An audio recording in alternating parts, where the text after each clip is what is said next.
Hola, muy buenas tardes a todos nuestros aliados de Sinergias, los invitados que hoy nos están acompañando a esta charla que es una secuencia de algunas otras que hemos venido realizando. Nuestro expositor de hoy, muy conocido por todos ustedes, el doctor Jorge León, desde el mes de abril nos hizo una conferencia contándonos todas las incidencias del decreto 579 en los arriendos y todo lo que tenía que ver con esta pandemia y el tema de la propiedad horizontal. Pues bien, ese decreto tenía una fecha límite del 30 de junio y por eso hoy estamos invitando al doctor León a que nos cuente y entonces ahora que sí. ¿Qué pasa? Que ya en este momento no tiene validez y no tiene vigencia y cuáles cosas de pronto podemos seguir trabajando. Doctor León, bienvenido. Como siempre, un placer tenerlo en esta tarde con Sinergias.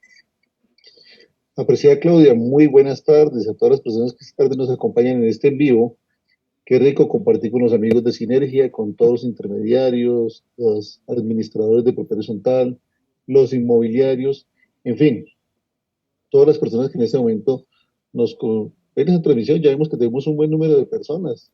Los que todavía no se han conectado, pues, los estamos esperando y compártanla a sus amigos, compartan en sus redes sociales esta transmisión que estamos generando para todos ustedes. El propósito es hacer pedagogía, que compartamos algunos aspectos de lo que pues, nos gusta hacer, de lo que conocemos. Tenemos preparada, pues hoy bien, como le dijo Claudia, pues queremos hablar de algunas incidencias del decreto 579 que perdió su vigencia el 30 de junio pasado, un decreto legislativo y pues digamos la idea es que compartamos las impresiones de lo que nos dejó este decreto. Igualmente que ustedes nos formulen las diferentes inquietudes o comentarios que quieran transmitirnos, porque para eso estamos. Presentamos una pequeña presentación que preparamos con anticipación sobre ese tema y sobre ella vamos a venir a trabajar otros aspectos importantes del decreto 579. Pues bien, recordarán ustedes que el decreto 579 pues trajo digamos, unos aspectos muy importantes, trajo varios aspectos importantes a tener en cuenta. ¿Y cuáles fueron esos aspectos importantes?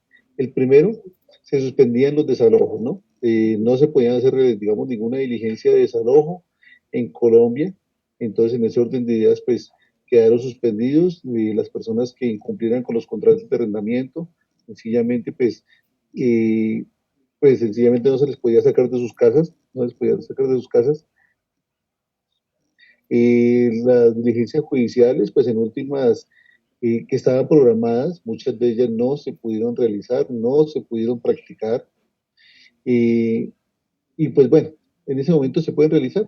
Teóricamente sí, teóricamente sí, pero estamos viendo que lamentablemente, pues los alcaldes, que son los competentes para hacer esas diligencias de entrega, pues lamentablemente no están pudiendo realizar todas esas actividades de policía porque no están programando las audiencias. Entonces, el primer tema frente a la suspensión de desalojos, pues si bien es cierto, desde el 30 de junio se puede hacer desalojos, no es menos cierto que todavía no se han reactivado las diligencias de entrega de inmuebles, no se ha reactivado ningún tipo de diligencia judicial, ni de momento a través de inspectores de policía, ni mucho menos. Ese es el primer punto. El segundo tema es el tema del reajuste del canon de arrendamiento. Recordemos que frente al canon de arrendamiento se dijo que durante la vigencia del decreto y hasta el 30 de junio no se podrían incrementar los cánones de arrendamiento. Pero no es que no se puedan incrementar per se, es que sencillamente durante la vigencia del decreto, pues de alguna forma no se podía hacer esto, pero con posterioridad a la vigencia del decreto, es decir, a partir de julio, que ya estamos en este mes, agosto y septiembre, se deberá pagar el valor del canon de arrendamiento mensual y la diferencia del reajuste que se dejó de cobrar por estos meses de abril, de mayo y de junio. Sin embargo, la realidad supera la ficción. Estamos viendo lo que está sucediendo en el país, estamos viendo la cantidad de inmuebles que se encuentran por estos días desocupados, inactivos. Cada día vemos que, por lo menos locales comerciales, cada día se están desocupando más porque las personas lamentablemente se han quedado sin capacidad de pago. me refiero a los establecimientos de comercio, muchos pequeños negocios que dependen del día a día de sus ventas, pero lamentablemente no han podido superar la crisis y se están entregando muchos de estos locales. Entonces, pues aquí lo que invitamos es, en principio, a que, si bien es cierto, contractualmente hay un incremento, un reajuste del contrato, del canon de arrendamiento, no es menos cierto que la realidad es completamente diferente, la situación económica hoy por hoy nos lleva a pensar diferente, a ser un poco más solidarios y preguntarnos, ¿qué es mejor? ¿Tener un local desocupado o de pronto un local ocupado con una renta, aunque sea un poco más baja? Entonces, si bien el decreto 579 señala que los incrementos a los cánones de arrendamiento que se iban a hacer durante los meses de abril, mayo y junio se suspendían y que después, es decir, a partir del mes de julio, sí se podían hacer los incrementos, la pregunta es, ¿están dadas las condiciones económicas en el país para que se puedan hacer incrementos de cánones de arrendamiento? Cada situación, pues ustedes la tendrán que analizar en particular, cada uno de ustedes mirará si eventualmente existen las condiciones para poder, pues, incrementar el canon de arrendamiento, pero la realidad, lo que vemos, lo que palpamos al caminar las calles, es que, por lo menos en el sector comercial, se encuentra muy golpeado en algunos sectores, algunos otros quizás no tanto, pero realmente sí hay una gran afectación. En el sector vivienda, pues de igualmente también encontramos que hay una afectación, quizás un poco menor, pero existe. Muchas personas han disminuido sus ingresos, muchas personas han perdido sus trabajos y pues digamos que también llamamos a que seamos un poco objetivos y miremos si realmente las condiciones están dadas para incrementar los cánones de arrendamiento. Hemos escuchado a diario, aquí esto es un consultorio jurídico donde todos los días nos comparten cada uno sus experiencias, cada persona nos cuenta sus anécdotas y vemos que mucha gente está diciendo, no, me toca que entregar la casa, me toca que entregar el apartamento, no puedo pagar la renta, no puedo cumplir. Y vemos que, pues, digamos, hay casos en los cuales los arrendadores han dicho, le reduzco el canon de arrendamiento, le rebajo el valor, negociemos el destrate, negociemos las penalidades, no le vamos a cobrar, digamos, todo el valor, y pues en ese orden de ideas es lo más, digamos, aconsejable, lo más objetivo sería llegar a buenos acuerdos, no a pleitos, no a litigios, porque nadie quiere litigios. En estos días, si bien es cierto, la rama judicial ya comenzó a operar, pero pues todavía vemos que los juzgados pues todavía no están recibiendo las demandas como quisiéramos. Entonces, en ese orden de ideas, habría que esperar a ver qué sucede frente al tema de los procesos judiciales, a ver qué pasa frente a las acciones legales que se pueden adelantar, pero lo que invitamos a la gente es a conciliar, a llegar a acuerdos conciliatorios a efectos de evitar pleitos interminables y situaciones pues indeseadas. Entonces, digamos, frente al primer punto, acciones de desalojo, pues uno, teóricamente ya se pueden realizar, pero no hay quien las haga, no hay autoridades que las hagan. Los alcaldes están ocupados en otras cosas, los jueces no están no están atendiendo al público, entonces eso es una medida que aunque teóricamente la norma dice que se pueden hacer, no hay un funcionario que se encargue de hacer esas diligencias. Segundo, frente al reajuste del canon de arrendamiento, sencillamente la invitación es analizar objetivamente si sí están dadas las condiciones para reajustar el canon de arrendamiento o no están dadas las condiciones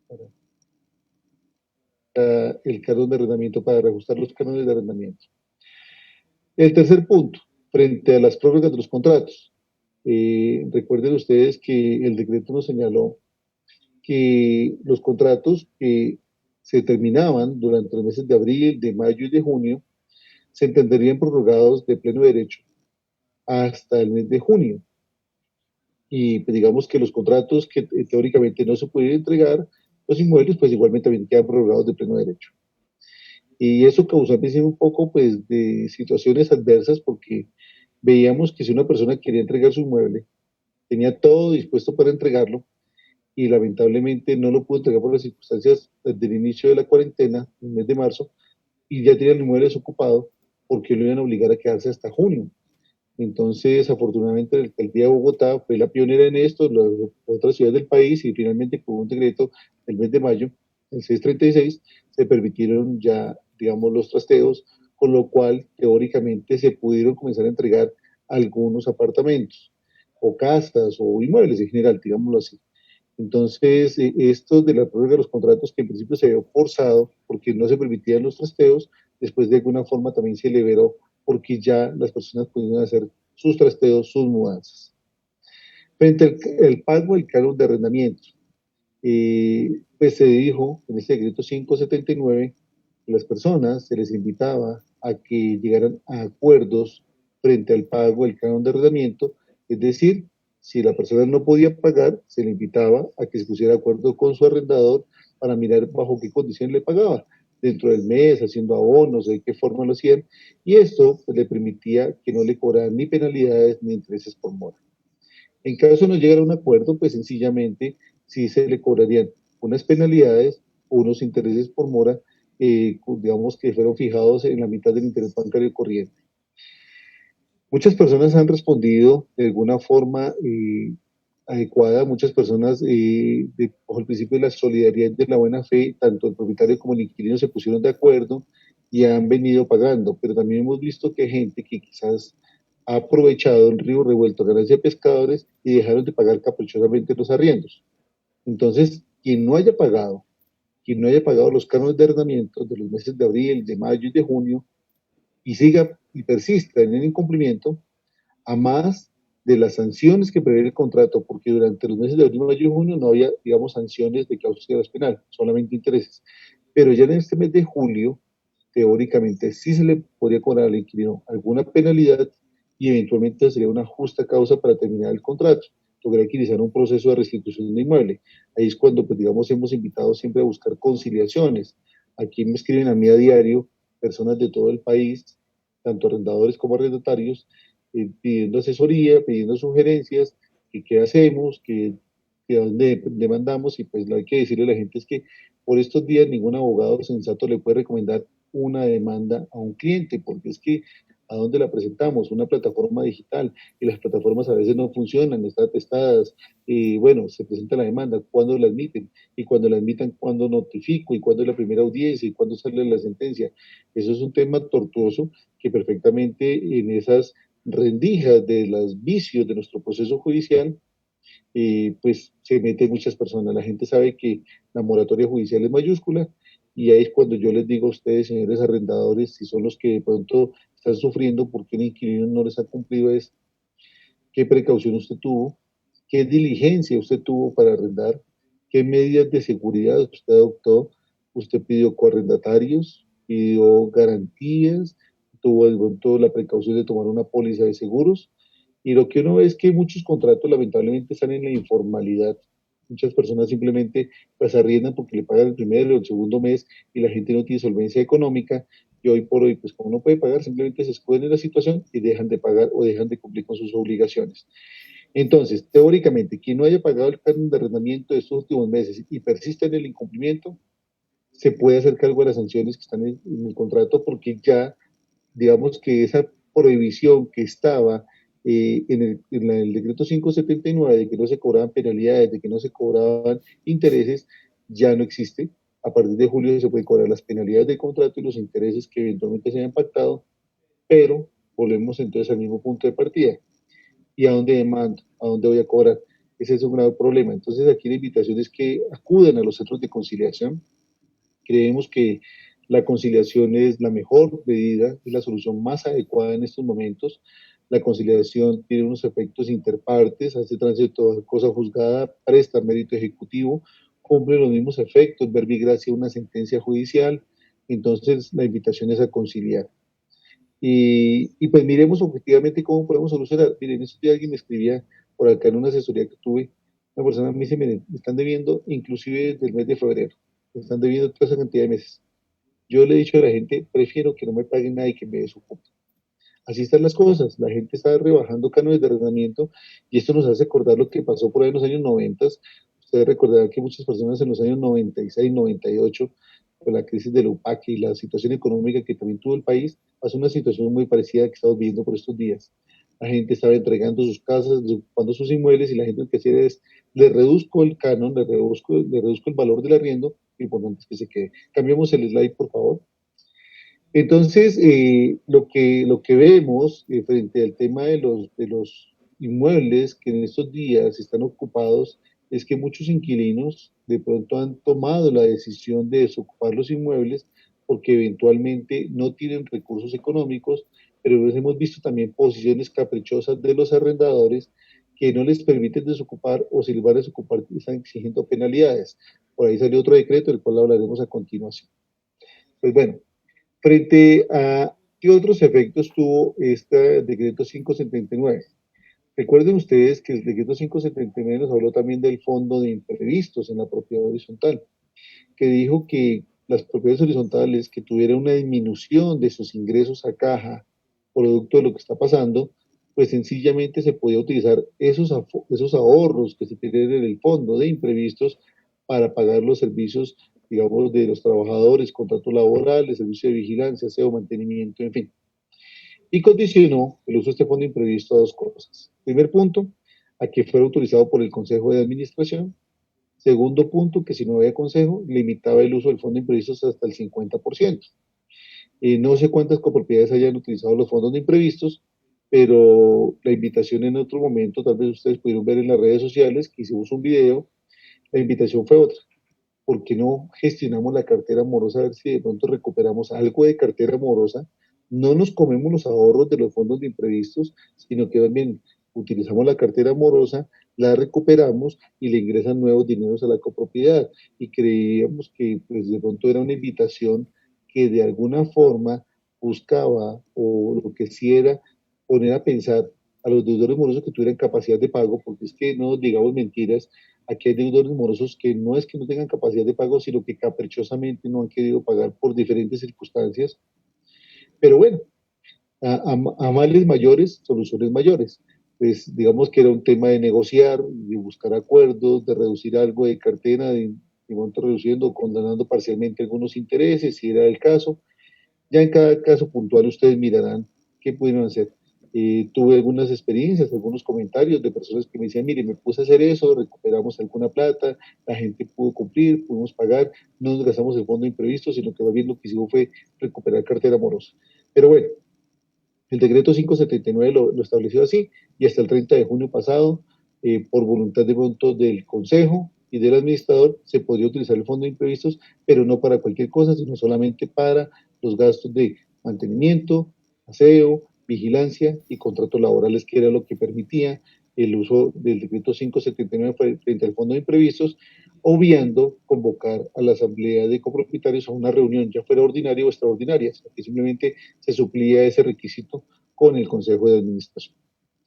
Un sexto punto que trajo el decreto 579 fue el tema de las reuniones de asamblea de copropietarios. Frente a este punto, el decreto 579 nos metió, pues como creo que en un meollo un poco harto, porque esto ha dado a varias tesis, a varias teorías, a diferentes opiniones, todas ellas bienvenidas, pero hay que buscar siempre la mejor opinión, la que más le convenga a la sociedad. El decreto 579 nos dijo dos cosas frente a las reuniones de asambleas de copropietarios. Primero, que se podían hacer reuniones no presenciales de asamblea o virtuales, lo dijo el 579, pero es no presencial, hasta el día 30 de junio, utilizando las normas del decreto del sector turismo, comercio, industria y la ley 675. ¿Y cuál es la norma del decreto del sector turismo, industria? Es el decreto 398, el decreto 398 del mes de marzo de este año. Y el decreto 398 lo que dijo es que se creaban para los entes colectivos y para las personas jurídicas de cualquier tipo, digamos que el decreto 398 está referido al sector mercantil, sociedades comerciales, pero en el artículo 3 de ese decreto, que no es un decreto transitorio, sino es un decreto permanente, que no fue un decreto expedido al amparo de la emergencia social económica, sino es un decreto ordinario que puede expedir el presidente en cualquier época, estableció en el decreto 398 que todas las personas jurídicas, y cuando habló de personas jurídicas no hizo ningún tipo de excepción, dijo todas, con ánimo de lucro, sin ánimo de lucro, del sector privado, del sector comercio, del sector público, en fin, se pueden reunir en reuniones presenciales, no presenciales, y creó una reunión que es la reunión mixta. Y frente a la reunión mixta dijo, pueden estar personas en forma presencial y en forma no presencial. y estableció que para el quórum de ese tipo de reuniones, mixtas o no presenciales, el quórum era el mismo que se utiliza para las reuniones presenciales, es decir, las mayorías simples, porque en ese tipo de reuniones no se pueden tomar decisiones de mayoría calificada. Entonces, el decreto 579 nos dijo que hasta el 30 de junio se podían celebrar reuniones utilizando las normas digamos, sector turismo y comercio y la ley 675. Y nos dijo en continuación que se podían hacer reuniones presenciales dentro de los 30 días siguientes a la finalización de la emergencia social, económica y ecológica en el país. Y yo creo que, por favor, David, nos puede cambiar el slide, que creo importante hacer unas observaciones ahí. Ahorita volvemos a esta misma presentación. Eh, es importante que todos tengamos presente que una cosa es la emergencia sanitaria y otra cosa la emergencia social, económica y ecológica en el país. La emergencia sanitaria, digamos, se da producto de una resolución del Ministerio de Salud y Protección Social, que la tenemos aquí en pantalla. Esa emergencia sanitaria está dada por la resolución 844, cuya vigencia hasta el 31 de agosto. Emergencia sanitaria. Pero no podemos confundir emergencia sanitaria con el estado de excepción constitucional de emergencia económica, social y ecológica. Son dos conceptos diferentes. Démonos cuenta, es que inclusive la misma norma que las creas son diferentes.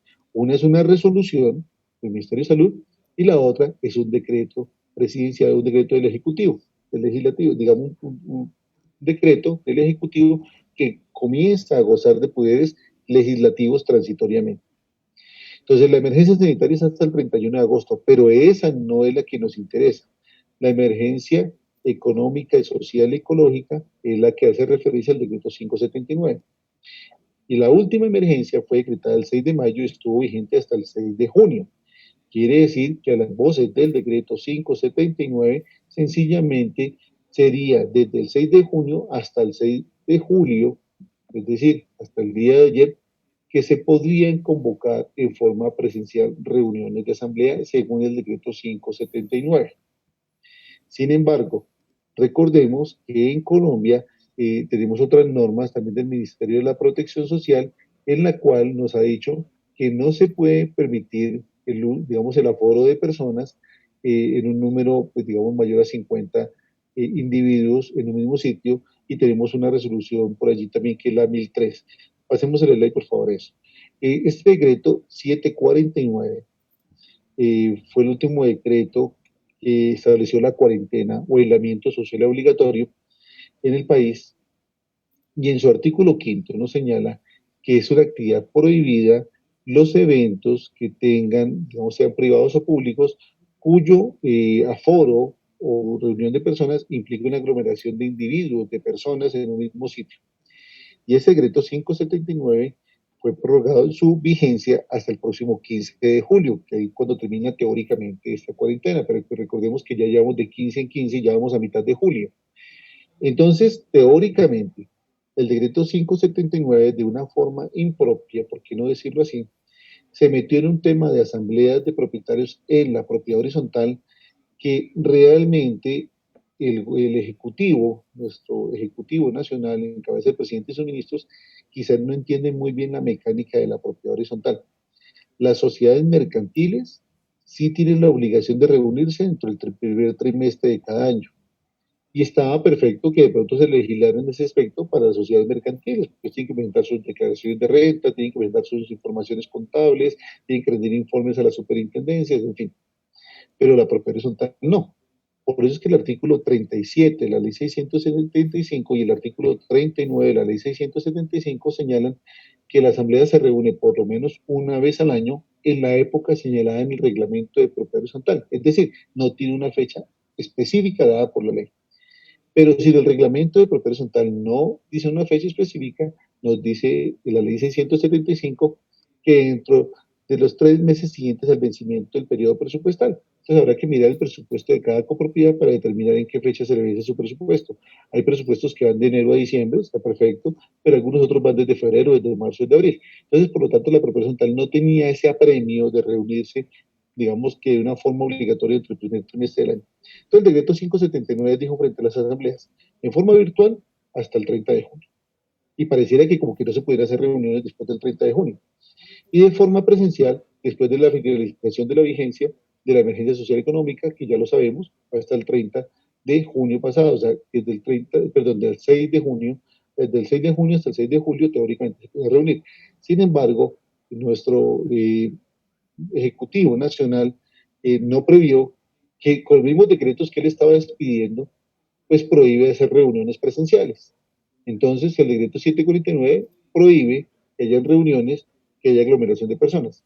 Y para saber qué es una aglomeración de personas tenemos dos normas. Uno, tenemos una resolución de marzo pasado donde se señaló que el aforo máximo de una reunión es de 50 personas. Pero tenemos otra resolución, que es la resolución 1003 de días pasados, en la cual se señala no un número de personas, sino que el distanciamiento personal tiene que ser por lo menos de 2 metros, y si el espacio es cerrado, pues tiene que haber aireación y todo el mundo tiene que estar por lo menos a 2 metros de distancia el uno del otro. Pues de acuerdo con las condiciones espaciales, pues ahora se podrá determinar qué tipo de reunión. Entonces, para ir resumiendo frente al tema de las asambleas, por estos días han circulado versiones en diferentes redes sociales y medios de comunicación frente a lo siguiente. Entonces, no se pueden hacer reuniones ya no presenciales, algunos afirman, porque supuestamente el decreto iba hasta el 30 de junio, y eso es completamente erróneo. ¿Por qué? Porque la ley 675 no ha sido derogada, no ha sido modificada, no ha sido cambiada, y la ley 675 no establece una temporalidad para hacer reuniones no presenciales. Entonces nos tenemos que ir a nuestra ley, y la ley lo permite, de que sí se puede hacer reuniones no presenciales. Segundo, hay personas que dicen, bueno, pero si ya es una reunión no presencial o virtual, como le están diciendo ahora, se tiene que utilizar lo que dice el artículo 44. Y el artículo 44 de la ley dice que tiene que hacer presencia y participación todos los propietarios. Y que si no están todos los propietarios o no hacen participación o no votan todos los propietarios, se invalidan todas las decisiones. Entonces, lo que hay que decirle a estas personas es que eso fue cambiado de alguna forma por el decreto 398. Y el decreto 398 nos dice es que todos los que hagan presencia de acuerdo con el foro de cada caso. Entonces, hay personas que también dicen, es que ese decreto 398 no era un decreto que pudiera cambiar la ley de propiedad horizontal. Y pues digamos que hasta ese punto tendrían la razón. No es un decreto que pueda cambiar la ley de propiedad horizontal. Sin embargo, es un decreto. Y es un decreto expedido por un poder público de nuestro Estado, que es el Ejecutivo Nacional, y es un decreto que está vigente, y es un decreto que no tiene una temporalidad, sino sencillamente extiende sus efectos en el tiempo, y mientras ese decreto no desaparezca, mientras ese decreto no sea derogado, mientras ese decreto no sea anulado por alguna otra entidad, es un decreto aplicable y por lo tanto lo podemos utilizar para determinar que en la propia horizontal se pueden hacer reuniones mixtas y las reuniones no presenciales, el quórum es el que establece el artículo 45. Y frente a las reuniones presenciales, ¿qué nos queda? Pues lamentablemente no se pueden hacer reuniones presenciales a menos que uno, se complete un aforo máximo de 50 personas, o sea, inferior a 50 personas, y dos, las condiciones espaciales se ajusten a lo que nos dice la resolución 1003, es decir, que haya una completa distanciamiento social y de alguna forma se cumpla con lo que dijo la resolución 666, que trae los protocolos de bioseguridad, que es lavado de manos, tapabocas, saludar, digamos, sin contacto físico y hacer limpieza general de todos los implementos o elementos que se tengan por allí presentes. ¿Qué más podemos decir por favor, David, volvemos al slide anterior, eres tan amable, el anterior? ¿Qué podemos decir frente a los otros aspectos del 579? Que está enumerado en azulito, que decía 7, 6, 7, 8, 9. ¿Qué podemos decir? Pues sencillamente un tema era de los intereses por mora. Ahí, muchas gracias. Frente al anterior, por favor. Frente a los intereses por mora. Los intereses por mora de las cuotas de administración durante los meses de abril, de mayo y de junio, digamos que uno, no se cobraban intereses por mora durante estos meses. La cuota de administración se podía pagar durante todo el mes, digamos que existía el descuento por pronto pago durante todo el mes. Y si se pasaba el mes, pues se pagaba la cuota plena, pero sin intereses. A partir del 1 de julio las cosas vuelven a la normalidad. Es decir, Si usted tiene un descuento por pronto pago durante los primeros 10 días del mes, pues ese será el descuento por pronto pago. Si usted tiene que comenzar a cobrar intereses, pues causará intereses a partir del mes de agosto, porque pienso yo que dice que por el mes de junio no se causan intereses, no se cobran intereses, y los intereses se causan en julio, pues definitivamente en este mes de julio no hay causación de intereses, sino que se causarían en el mes de agosto próximo, que serán los intereses de julio correspondientes. Frente al incremento, reajuste de las cuotas de administración. Recordemos que este decreto 579 también nos dijo que se suspendía el reajuste o incremento de la cuota de administración durante el mismo tiempo, de abril a junio de este año. Entonces, ahí es muchas preguntas que nos hacen. Y bueno, ¿y ese tiempo qué hago? ¿Lo puedo cobrar después? ¿Puedo cobrar retroactivo? ¿Qué hago? Entonces, ahí es cuando yo creo que sí es importante que la Asamblea defina qué se va a hacer, porque mutuo propio, los administradores no pueden cobrar un retroactivo que digamos que la Asamblea no ha aprobado. La Asamblea aprobó unos incrementos y el gobierno los suspendió. Muy bien. Pero si se suspendieron, sencillamente no dijo que se aplazaran, sino que se suspendía. Entonces, de alguna forma, pues si se hubiera hecho, se aplaza el reajuste y se puede cobrar un retroactivo, como se dijo con los cargos de arrendamiento, pues perfectamente ustedes podrían hacer la causación del retroactivo de este mes o los meses pasados. Pero si la Asamblea no decide eso, pues ustedes tendrán que someterse a las condiciones del decreto. Tercero, frente al incremento de la cuota de administración, ya lo dijimos, para las copropiedades que en el mes de enero de pronto hicieron sus reajustes, sus incrementos, pues entenderíamos, o lo que entendimos, y así lo dijimos siempre, es que este decreto no tenía efectos retroactivos. Quiere decir eso, que era para las cuotas de administración que no se incrementaron durante enero, febrero o marzo, sino que a partir de abril se iban a incrementar. Porque pues entendimos, y creo que es apenas lo lógico, que sencillamente si los gastos de la copropiedad se incrementaron en enero, producto del incremento del salario mínimo, pues lo más lógico era que los incrementos de las cuotas de visamiento también se dieran, porque de lo contrario iba a haber allí como un desbalance, iba a haber un déficit, porque los ingresos son menores a los gastos, y pues si bien es cierto, usted va a poder suplir los gastos con el fondo de imprevistos, no es menos cierto que de todos modos, por lo menos contablemente, este año usted iba a tener una pérdida, porque pues obviamente no iba a poder tener ese equilibrio financiero. Pero entiendo que serán las asambleas de propietarios las que eventualmente, pues sencillamente tengan que resolver estos temas, y de ahí que uno vuelve otra vez al punto anterior. ¿Se pueden hacer reuniones? Claro, se pueden hacer. Háganlas, no hay ningún problema. Pero garanticen los derechos de las personas. Garanticen lo que dice la ley 675, que las personas puedan debatir, puedan participar, puedan votar. No cometamos arbitrariedades.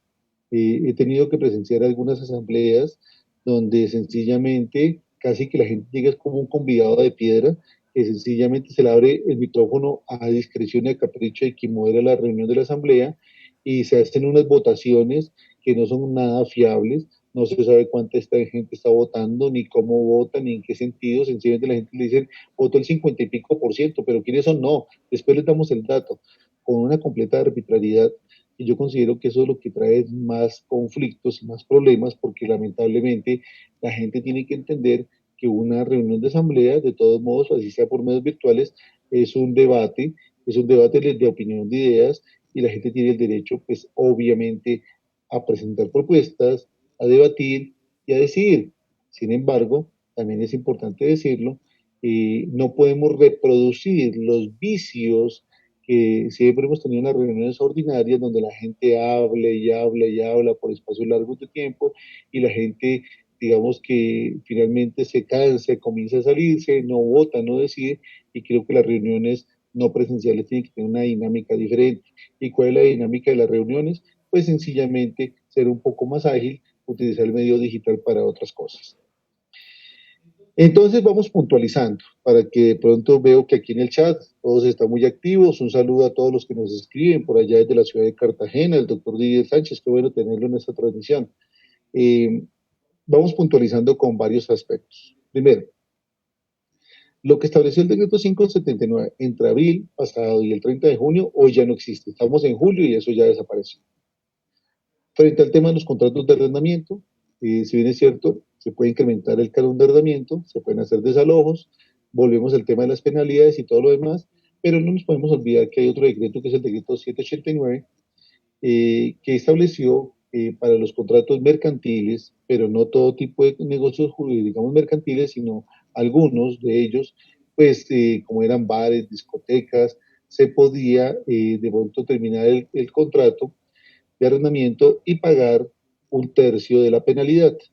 Pero yo creo que hay que mirar objetivamente cada caso y no subjetivamente ni con apasionamientos. ¿Qué quiero decir con esto? No todos los negocios están bien, no todos los negocios están mal, pero sí vemos una gran afectación. Seamos un poco solidarios. El propietario del inmueble ve frustrado su renta o canon, claro, puede vivir de eso, pero al final del día se queda con el inmueble. Pero hemos conocido casos de personas que tenían negocios de 12, 15 años, de negocios que pues eran algo prósperos, se mantenían y producto de esta situación se arruinaron. La gente recoge sus cositas, sus corotos, se los lleva para una bodega y ese negocio ya no vale absolutamente nada. En ese negocio donde vivían 4 o 5 personas, 4 o 5 familias, propietarios, algunos ayudantes, meseros o qué sé yo, ya no queda nada. Y si sobre esa situación le decimos que tiene que pagar una penalidad o pagar unas cánones, yo creo que aquí el tema es de ser un poco más solidarios y ayudarle a la gente. Habrá que mirar, todas las situaciones son iguales, pero simplemente es un sentido como de equidad, un sentido de justicia, porque pues, lamentablemente ahí vemos que pues en este momento es el momento de ayudarnos, es el momento de que la gente pues sienta que somos todos hermanos y que estamos en la misma situación y que de alguna forma hay que ser solidario. Hoy por ti, mañana por mí. Bueno, muy bien. Aquí hay una serie de preguntas que me las veo en el chat, pero también me las están trasladando. Entonces vamos a intentar darle respuesta a cada uno. Dice Nancy Patricia Riveros, ¿por qué algunos insisten en que no se pueden hacer asambleas virtuales después del 30 de junio? Y que si se hace debe contar con el 100% de la asistencia a quórum, la ley y la mayoría del reglamento, que son fin copia de la ley 675 y permiten no presenciales y decisiones por comunicación escrita.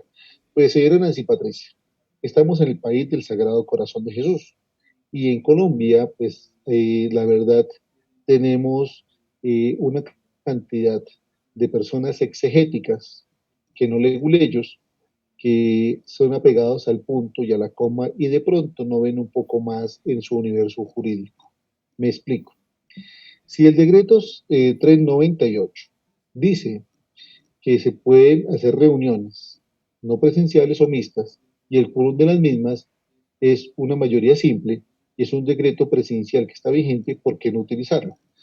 Alguien en estos días hace una reflexión. Eh, si lo que quiso el legislador es tener una forma diferente de reunión para agilizar las cosas, ¿por qué ponerle más talanqueras y más aduanillas y ponerle más obstáculos? Segundo, no es cierto, es un error, es un error muy grave darle una interpretación tan reducida a un decreto. El decreto 579 dice que hasta el 30 de junio se puede hacer, pero no prohíbe, no prohíbe, porque es que de pronto a las personas que dicen eso, no sé si serán o no abogados, eh, hay normas prohibitivas y normas facultativas. Y una norma prohibitiva es la que a usted le impide hacer algo en algún determinado momento, pero la ley 675 no reglamenta, no regula, no limita eso. Entonces, en mi criterio y a la sazón del artículo 42 de la ley 675, que ustedes pueden mirarlo, lo lee cualquier persona y ahí no encuentra una fecha, y el artículo 39 de la misma ley, donde dice que es necesario que se reúna la asamblea por lo menos una vez al año, entonces uno diría, para las copropiedades que de pronto no pudieron hacer sus reuniones en el primer trimestre de este año, y teóricamente no las convocaron, entonces se quedaron sin reunión este año, así, según eso, según lo que dice la gente, que no se pueden hacer reuniones no presenciales, entonces ya teóricamente no se podría hacer reuniones, y eso es una locura. Sí se pueden hacer, invocando la ley 675 y el decreto 398. Creo que ahí está el insumo para su reunión. La señora Luz María nos pregunta, en propiedad horizontal, las remodelaciones internas, según los decretos del Ministerio de Vivienda, se pueden realizar a partir del 1 de julio. El señor presidente, en su alocución del 5 de julio, dijo que no se podía realizar todavía remodelaciones. ¿Cómo actuamos en esos casos los administradores? Pues bueno, este programa del señor presidente a veces da para hablar muchas cosas, ¿no? Eh, Nosotros tenemos que entender que en un Estado social de derecho, y las personas se rigen es por normas jurídicas, no por intervenciones ni alocuciones presidenciales. Tenemos los protocolos de bioseguridad para el sector de la construcción y se dijo que se podían ya realizar obras. Sin embargo, un decreto del Ministerio de Vivienda aplazó el inicio de ese tipo de obras a partir del 1 de julio. Y eso es lo que está. Si el decreto presidencial dice eso, el decreto del ministerio, perdón, dice que a partir del 1 de julio, aunque el señor presidente diga que todavía no se puede, no hay otra norma que haya cambiado esto. Por lo tanto, cualquier persona invoca con ese decreto y las podría realizar. Dice la señora Margarita Escobar, si yo le bajé el canon, ¿ya no puedo cobrar normal? Pues yo creo, señora Margarita, que si usted decidió de una forma unilateral, voluntaria, reducir el canon de arrendamiento para la persona, está perfecto. Si usted quedó muy claro con su inquilino que era una reducción temporal, pues está perfecto. Pero si no lo dejó tan claro, pues de pronto el inquilino le va a decir, la situación económica no ha cambiado y pues sencillamente manténgame el descuento por otros meses más. Teóricamente cobrar, lo podría cobrar. Otra cosa es si la persona pues tiene la capacidad de poderle pagar pues todo lo que usted desea que le paguen. Habrá que mirar pues sencillamente de las condiciones particulares de cada negocio. Pero teóricamente, el canon de arrendamiento nunca se dijo en los decretos que se descontara ni se redujera, eso era un acto voluntario unilateral de cada quien. Si usted lo hizo, perfecto. Y si llega algún tipo de acuerdo con su inquilino, pues para que le pague nuevamente, pues muy bien. Bueno, aquí tengo una serie de comentarios en el chat de Facebook, los vamos a leer también. ¿Cuál es la última fecha para hacer la asamblea? Pues vamos a ver lo siguiente. En la ley de propiedad horizontal, insisto, la ley 675, no se tiene una fecha, no se tiene un plazo, sino se tiene es una condición. Se dijo que digamos que lo que es el reglamento de propiedad horizontal o lo que determine su presupuesto. Las dos situaciones muy probablemente ya pasaron. Las dos situaciones tanto del plazo del presupuesto como el tema de el plazo para citar, pues ya muy probablemente ya pasaron esas fechas. Entonces, ¿qué sucede? Perdónme un segundo, que estamos trabajando desde casa, ya hay ruido aquí de teléfonos y demás.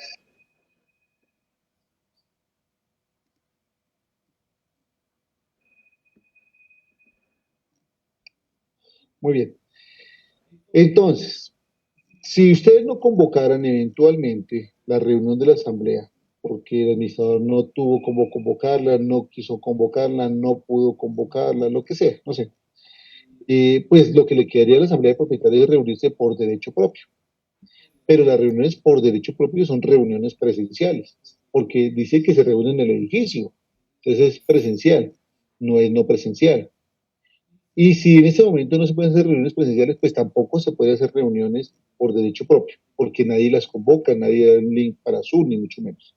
Entonces, yo pienso que un plazo como tal, en estas actuales circunstancias, mire, yo no sé si ustedes conocen uno de mis libros, el de Compendio de Normas Básicas para la Administración de Propiedad Horizontal y el otro que es la Guía Práctica para la Realización de Asambleas.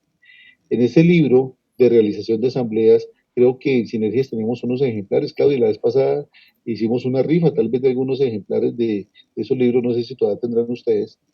En ese libro de compendio yo hablo de las asambleas extempore, que no son extraordinarias, sino extemporáneas.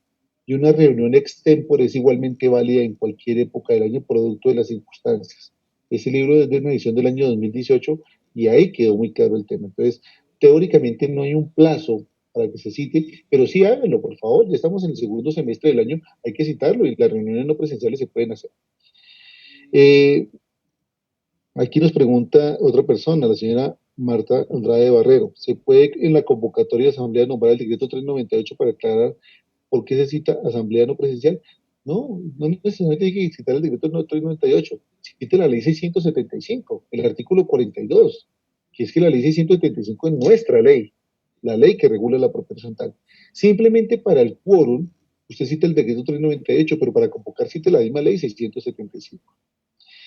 Aquí nos dice otro comentario. Vamos a intentar leerlos como en orden, como vienen dados. Los veo muy rápidos. Bueno, dice acá. Cuando en un conjunto es una sociedad mixta, es decir, bueno, es una copropiedad mixta, no una sociedad, sino una copropiedad. Apartamentos y locales, la administración de conjunto tiene las mismas obligaciones con los apartamentos que con los locales. Si los locales pagan una administración de conjunto extraordinaria, los mismos derechos para ejecutar proyectos, nos pregunta la señora Margarita Escobar. Bueno, el administrador de propiedades horizontales es el administrador de los bienes comunes, sin importar el uso que se le den a las unidades privadas. Entonces, yo soy administrador de propiedad horizontal de locales y oficinas. Yo administro las escaleras, los halls, los pasillos y demás. Independientemente de que la oficina sea próspera, le vaya bien, le vaya regular o le vaya mal, o el local sea muy bueno, sea muy regulado o muy malo. O sea, digamos que es indiferente para el administrador que haya locales y oficinas y comercio o lo que sea. Eso será ya, digamos, frente al tema de la asamblea de copropietarios. La asamblea de copropietarios es la que determina, recuerde que para las propiedades horizontales de uso comercial y mixto tenemos los módulos de contribución. Los módulos de contribución son los que determinan cómo se reparten los gastos, qué es lo que se hace, y en ese orden de ideas, pues yo creo que ustedes, al momento de hacer, pues digamos que su presupuesto para esas copropiedades, pues determinarán qué puede hacerse en cada caso. Muy bien, por acá hay otra pregunta, que si en ese momento aplican las sanciones por inasistencia, pregunta el señor Juan Pablo Jiménez. Pues a ver, yo frente a las sanciones por inasistencia a las reuniones de asamblea, tengo varias posiciones. Primera posición, recuerden ustedes que el artículo 60, el parágrafo del artículo 60 de la ley 675, señala expresamente que en el reglamento de propiedad horizontal tiene que estar consagrada y consignada la norma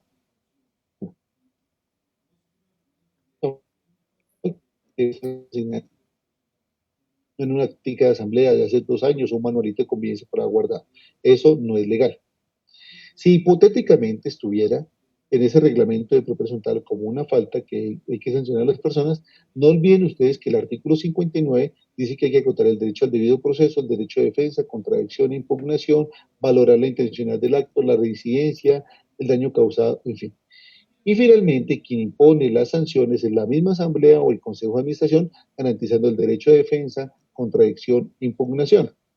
Por lo tanto, si ustedes quieren imponer una sanción, que a mí la verdad no me gusta, no me parece que tengan que ponerse sanciones, pero si la quieren poner, tienen que respetar la ley. Y la ley dice eso, tiene que ser creada la falta como una conducta en el reglamento y garantizarle todo lo que hemos dicho a la persona.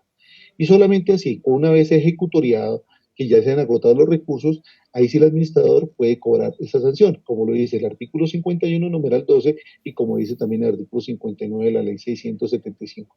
Pero lo que vemos es que la práctica común es que el administrador se pone a imponer multas y eso no funciona así. Entonces, teóricamente sí se puede, pero garantizando estas condiciones.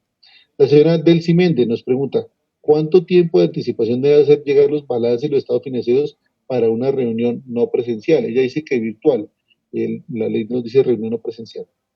Yo pienso que toda la información que usted vaya a discutir en una reunión, sea presencial o no presencial, debe garantizarle a la gente que la conozca con la suficiente anticipación. Muchos de ustedes dicen, no, es que no le mandan información, la gente no la lee, pero ahora quién sí la lee. La práctica consuetudinaria lo que nos indica es que la gente debe enviarla con la misma convocatoria preferiblemente, igual que como tiene que mandar el listado de deudores morosos, la idea es que la gente tenga tiempo suficiente para que la discute, la analice, pregunte y se eviten ustedes un gran debate en la asamblea. Que si se puede cobrar retroactivo el incremento del IPC a partir de enero y la reunión que va a celebrar en julio de manera no presencial. Ya lo hemos dicho, cada asamblea de copropietarios es libre y autónoma porque al fin y al cabo los que van a pagar son los mismos que van a aprobar. Si un propietario aprueba y la mayoría dice que sí, quiere pagar retroactivos porque sus condiciones económicas se lo permiten. Entonces, si la asamblea decide eso, perfecto. Si la asamblea dice no, las condiciones no están dadas para cobrar ese retroactivo, será un tema discrecional de los propietarios. Dice el señor Carlos Enrique Pérez Alvarado. Por imposibilidad técnica, por este año no se pudo hacer asamblea ordinaria. ¿Qué pasaría con la copropiedad? Pues yo no sé a qué se va la imposibilidad técnica. Porque la gente no tiene sistemas de comunicación, porque son analfabetos digitales, no sé. O sea, las condiciones están dadas. Hoy tenemos 3 posibilidades. Reunión presencial, que está limitada por el tema de la cantidad de gente. Tenemos la reunión no presencial y la reunión mixta. Entonces, para los que no son nativos digitales, para los que son analfabetos digitales, el que no tiene teléfono inteligente, no tiene correo electrónico, no tiene wifi, no tiene WhatsApp, no tiene teléfono celular, ese que escribe a máquina de escribir, ese que todavía le gusta que le manden telegramas o marconis, cítelo a la reunión, digamos, mixta. ¿Y qué consiste? Que esas personas usted las sienta en un salón con todas las condiciones de bioseguridad, máximo 50, y esas personas que participen físicamente, y todos los demás que sí se pueden conectar por medios digitales, que participen en esa reunión no presencial y toman las decisiones. Me parece a mí que es un acto de completa irresponsabilidad no convocar una reunión este año. Me preguntaban hasta cuándo. No, no importa el plazo, pero creo que es importante que la gente se reúna porque el artículo 39 de la ley 675 dice que por lo menos una vez al año se debe reunir. Y creo yo que las condiciones están dadas y por el contrario. Creo que tenemos que irnos acostumbrando a hacer reuniones no presenciales. Eso no es una moda que pasó este año, no. Creo que la gente entendió la mecánica, que esto funciona y sirve bien llevado, y creo que los administradores de propiedad horizontal que no sean capaces de convocar una reunión no presencial, utilizar la tecnología, están de salida. Lamentablemente no tuvieron el chip para cambiar, los van a cambiar a ustedes. Porque va a llegar un administrador más joven que maneje la tecnología y facilite las cosas a la gente. Entonces, sí, es conveniente que se haga. No veo por qué no se pueden hacer reuniones no presenciales si se pueden hacer. ¿Qué pasa con la copropiedad si no se hace? Pues sencillamente no tiene aprobado estado financiero, no tiene aprobados situación, digamos, de los órganos de administración, no sé si vayan a cambiar el administrador y eventualmente en la alcaldía le llegan de momento en agosto, en septiembre, en octubre, bueno, el acta de la reunión de la asamblea, donde nombraron este nuevo consejo, y si no la tiene, pues ahí van a tener una serie de tropiezos. Podría ser una situación. Una reunión de asamblea ordinaria no presencial, don Oscar Galindo Uribe. Pues ya lo dijimos, decreto 398, el decreto 398 nos dice mayoría simple. ¿Y cuál es la mayoría simple? La que está en el artículo 45 de la ley 675, es decir, más del 50% de los copropietarios en primera convocatoria, porque recuerden que también se puede hacer en segunda convocatoria ya con cualquier número de personas que estén allí. Bueno, muy bien, vamos a ver por acá, hay otra pregunta. Eh, La doctora Janet Huerta me recuerda que me están esperando en Cartagena. Muchas gracias. Por allá estaremos en un rato hablando con los amigos de Cartagena. Nancy Patricia Riveros nos dice en la asamblea no presencial se pueden tomar decisiones por escrito, o sea, en tiempo no real, y dejar un plazo de tiempo después de realizada la reunión para hacer llegar esta decisión por escrito. Y bueno, entonces vamos despacio. Una cosa son las reuniones no presenciales y otra cosa las decisiones por comunicación escrita. Son dos conceptos diferentes y excluyentes. La una es una reunión y la otra es una decisión sin reunión. Entonces, si es una reunión no presencial, es una reunión sincrónica. ¿Y qué es una reunión sincrónica? En la que la gente, todo el mundo está interactuando en ese momento y las decisiones son ahí el momento. Y la decisión por comunicación escrita es asincrónica, sin reunión. Entonces, usted no puede hacer una mezcla de la una con la otra, porque entre otras cosas están reguladas en artículos diferentes en la ley. Es decir, decisiones por comunicación escrita, sin reunión de asamblea, usted hace unos formularios, unas encuestas, como quiera que sea, y es asincrónica, pero recuerde que ahí sí necesita la totalidad de los propietarios participantes. Si falta uno o varios, no hay decisión, se anula todo. La gran diferencia con las reuniones no presenciales.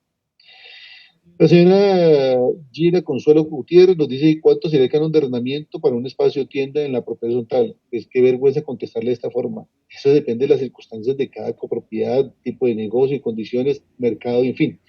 Y es más, miremos las condiciones del mercado actual. No le podría dar una respuesta frente a esa pregunta, por favor, me excuso, porque pues, no sé qué tan grande, qué tan chiquito, si es comercial, residencial, si es en Bogotá, en Cali, Medellín, no. No tengo un elemento de criterio de juicio, pero yo sí creo que es las condiciones del mercado las que le indican a uno cuánto valen las cosas y obviamente la decisión de la asamblea de copropietarios que es la que puede decidir sobre si se renta un espacio físico de la copropiedad y cuánto es el valor que va a ingresarle y eso tiene que estar previsto, me imagino, en los ingresos de la copropiedad. Don Luis Fernando Salcedo nos dice, ¿cómo se manejan los poderes en las reuniones no presenciales? ¿Con qué autoridad se debe presentar? Pues los poderes se manejan como cualquier otro poder. Los poderes se pueden hacer en forma digital. Les llegan a las personas que convocan, me imagino el administrador, el presidente de la asamblea, y pueden ser al momento, se lo mandan por WhatsApp al momento. O sea, tenemos que acostumbrarnos a cambiarnos de chip. Eso ya es más instantáneo, es más rápido. Y ya no estamos aquí ni autenticaciones, ni notarios, ni nada de esas cosas. Contestamos las últimas dos preguntas porque nos despedimos. Bueno, Y para los que no me conocen de tiempo atrás, te recuerdo, mi nombre es Jorge León, estoy en redes sociales así, o en la Fundación Colombiana de Derecho, también nos pueden seguir en redes sociales, con todo gusto, ahí tenemos videos, tutoriales y demás, aquí de mano de nuestros amigos de Sinergia, frecuentemente nos invitan y estamos para servirles. Dos preguntas más y nos vamos despidiendo, apreciada Claudia. ¿Qué pasa con la asamblea escrita? Se puede realizar, como dice la ley 675, Ana María Fernández debe ser. Ana María, asamblea escrita no existe. Se llama decisión por comunicación escrita. Y la decisión es una decisión sin reunión. Una cosa es, en las reuniones, presenciales o no presenciales, se toman decisiones, ¿verdad? Pero en las decisiones por comunicación escrita no hay reunión, simplemente es una decisión sin reunión, no es asamblea, es una decisión y pues sencillamente tiene que estar todo el mundo, lea el artículo 43 de la ley 675. Don Rafael Uribe Zambrano, ¿qué pasa con la personería jurídica? Al no poder haber hecho la asamblea, es válida la representación del alcalde del administrador. De hecho, aquí en Bogotá se expidió una normativa que le daba ampliación a la representación legal y creo yo que eso debe ser así.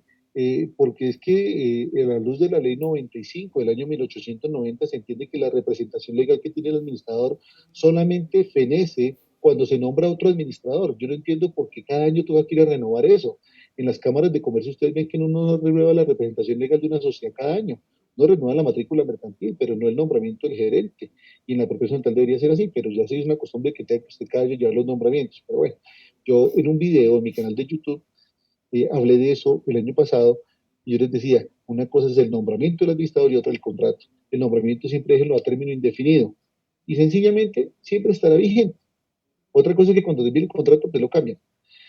Bueno, nos dice la señora Omaira Contreras.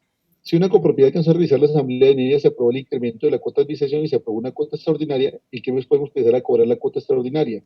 Si se aprobó el incremento, puede ajustar el valor de las cuotas de abril, mayo y junio. Bueno, si se aprobó el incremento, entendería yo que si se hizo antes de la asamblea, pues teóricamente sí se podía haber cobrado, a menos que el incremento justo iniciara a partir de abril.